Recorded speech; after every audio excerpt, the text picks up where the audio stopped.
Not just Goldberg, Bret Hart calls another WWE Hall of Famer a horrible wrestler and human being. WWE legend Bret Hart recently let out his unfiltered thoughts about a particular Hall of Famer.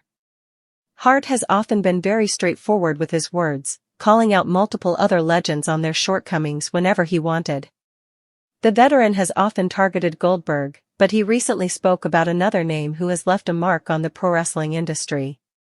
Speaking in an interview on Johnny I Pro Show, Bret Hart talked about his favorite stars from his childhood, mentioning that he had a particular fondness for masked characters, including Mil Máscaras. The WWE legend was candid about Máscaras being a horrible wrestler and a human being. Mil Máscaras was inducted into the WWE Hall of Fame in 2012. "I loved masked wrestlers. I loved anyone with a mask. And Mil Máscaras was one of my favorites as a kid. And unfortunately he was a really horrible wrestler and a horrible human being. But, didn't stop me from liking masked wrestlers, and when I met Rey Mysterio, I still say this, Rey Mysterio is one of the greatest wrestlers, maybe the greatest wrestler of all time. Nobody could lace Rey Mysterio's shoes up," Hart said.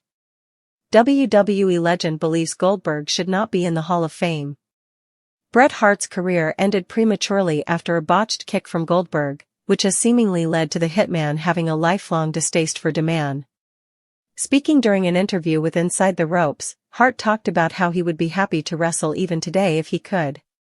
He further bashed Goldberg and said, "Hell yeah, I would wrestle in Saudi Arabia.